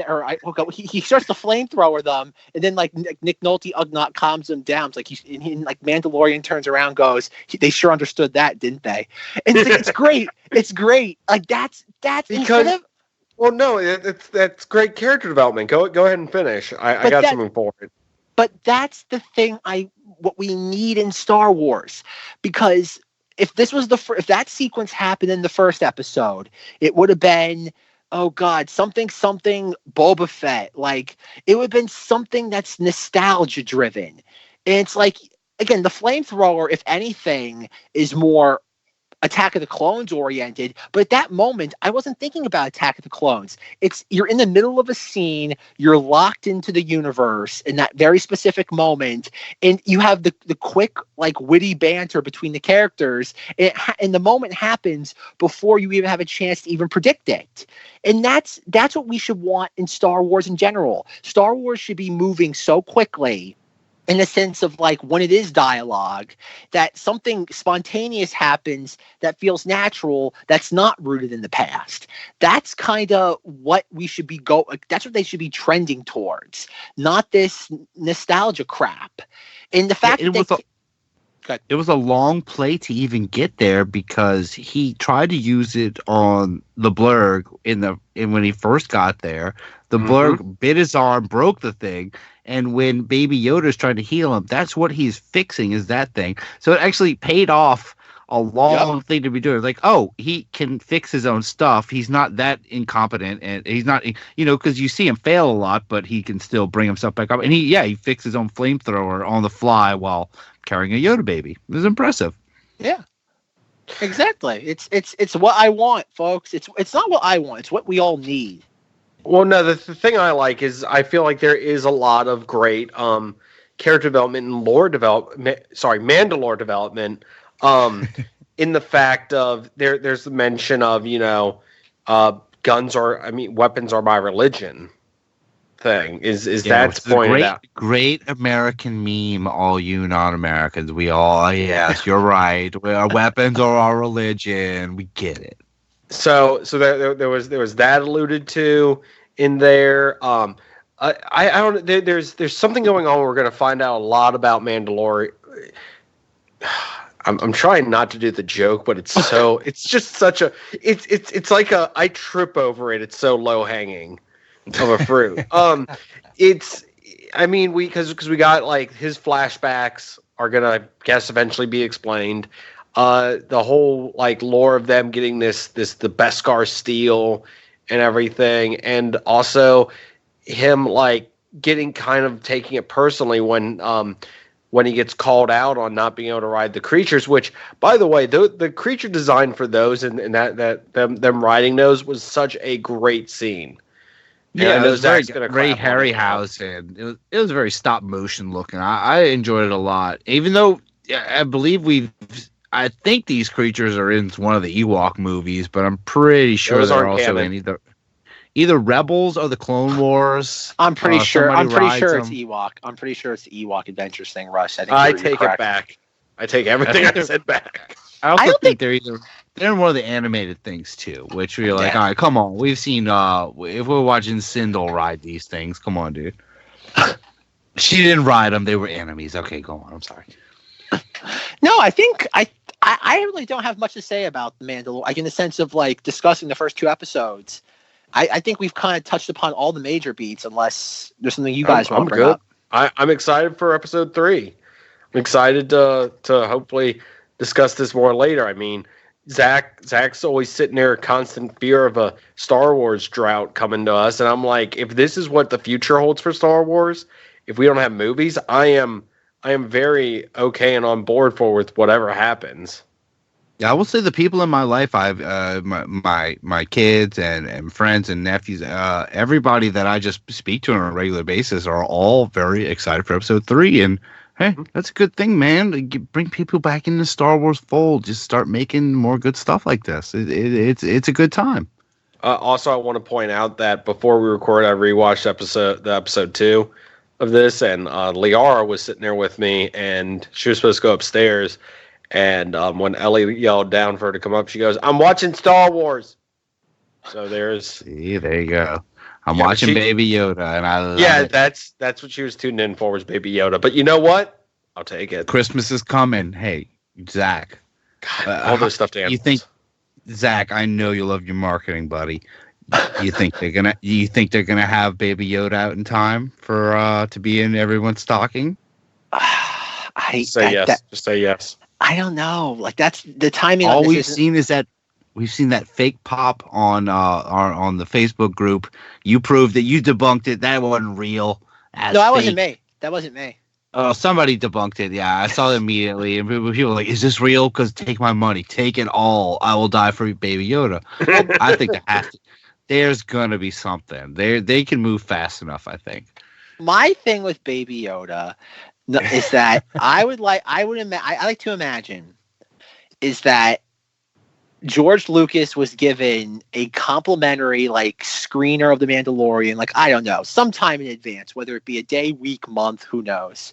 And he's sitting and whatever.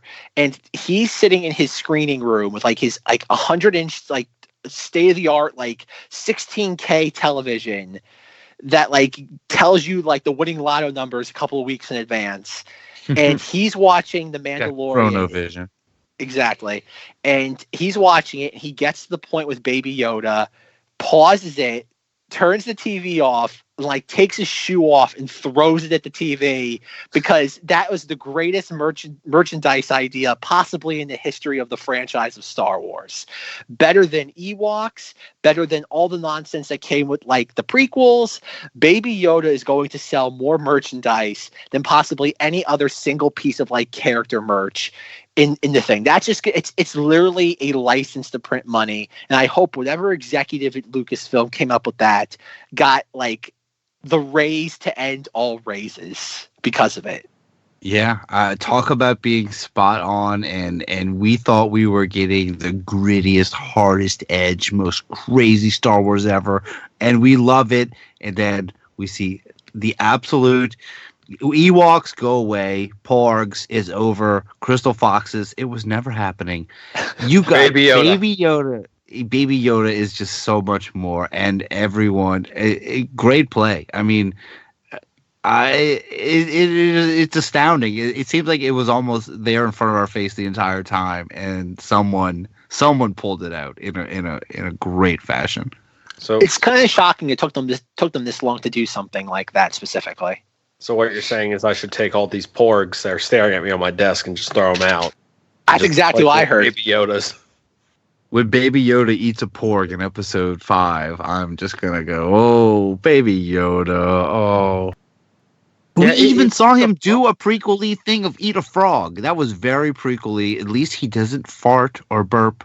There are certain lines. Ross, that is not a prequel thing. That is clearly Jabba's palace because Jabba's the one eating the frogs. You're right. That's an original trilogy callback. That is not a prequel callback. And they are staying away from prequel-y callbacks. Look, Mandalorian, we're 2 episodes in. I'm watching. Nothing's farted. Baby Yoda did burp.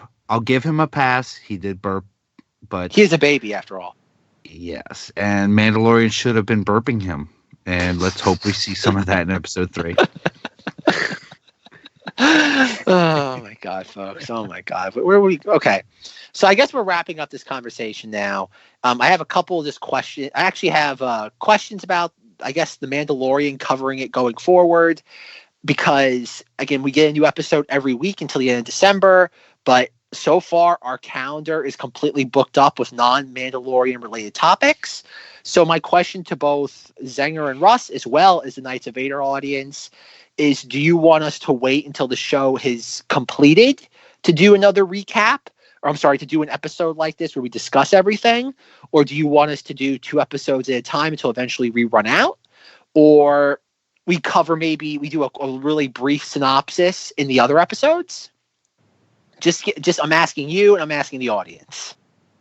I think wait for look, we don't know. They've already dropped bombs in the first episode and 2. Maybe just take it episode by episode. If 2 episodes go by and we cannot help but to talk about it endlessly, then go with it. If it kind of rolls on a little and there's other things going on, yeah, we can wait. But the thing is, don't we get the Rise of Skywalker a few days before the finale of Mandalorian? I think it's like a week. I think it's a few days tops. Yeah, it's kind of wild. That's yeah, I don't know. I'd say we just play it by ear. But Zenger, what do you think? I will say this: it already has been discussed. ZengThis will cover it in its entirety. I'm not going to do an episode thing because that's what we're doing here. So, I mean, I'm down to do it on both. Is what I'm saying. Sure.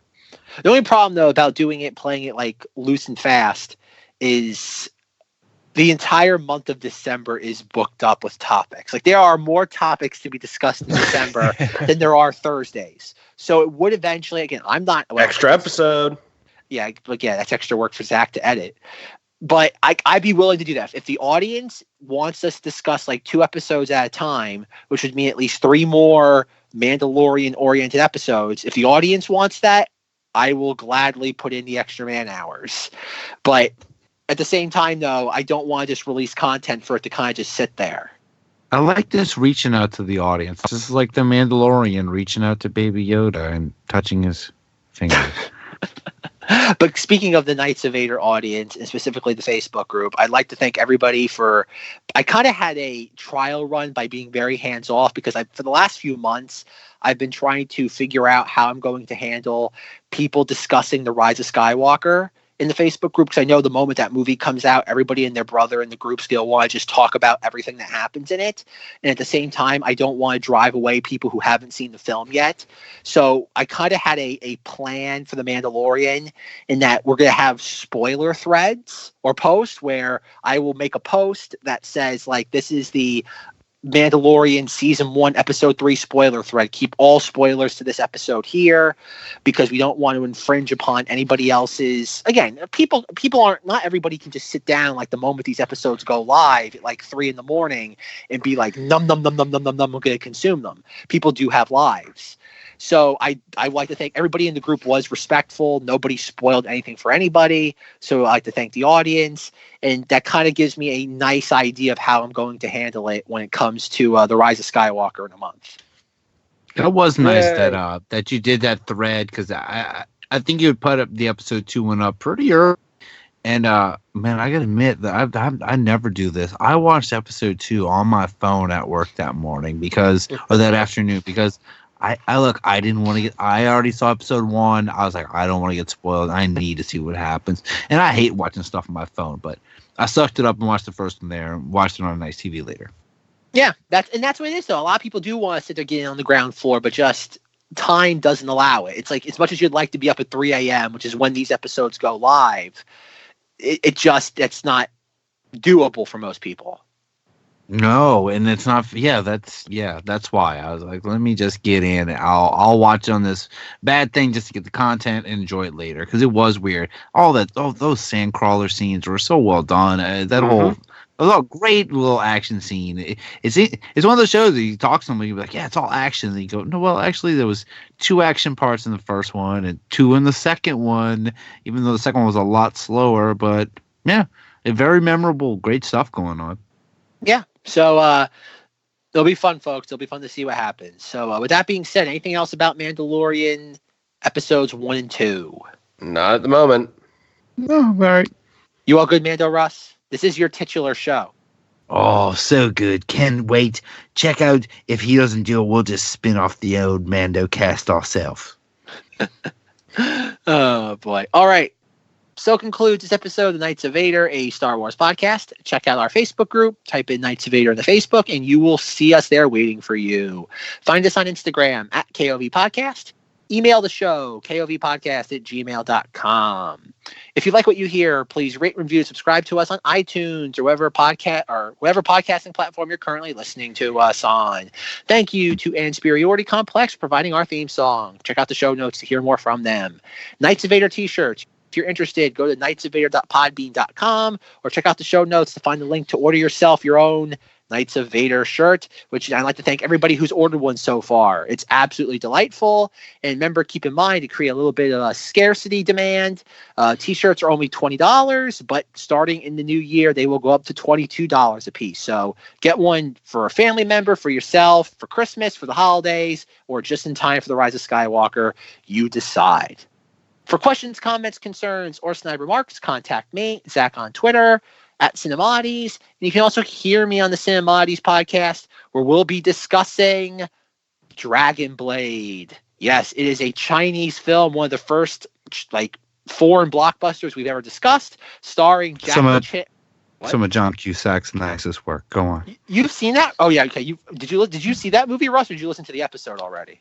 Both. Did you really? Yeah, that's incredible. Yeah. That's incredible. I'm impressed, Russ. I am genuinely impressed. Zenger, before you get into your moment of Zeng, where can people find you? You can find me on the ZengThis Podcast, talking about nerdy topics every week. We got some great. If you're into, I guess the best way to put this is if you're into a compare and contrast between a movie and a book, there's 2 of those on the way. So look forward to those. And I've spoken. I got to do the moment of Zang.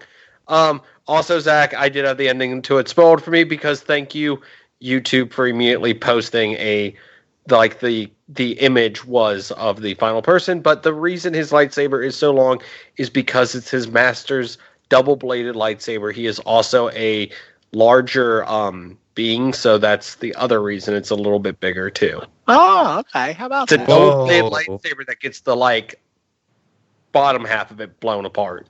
Interesting. So that's why. Huh? And you can also in the game use a double-bladed lightsaber as well. I think you can actually dual wield, single wield, and have double-bladed. So, How about that? All right, Russ, what are you up to?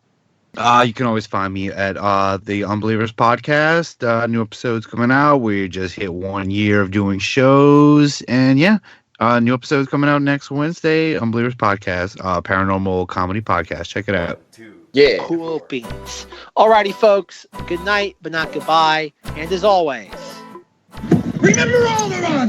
Down with the Empire! thank you, Luke.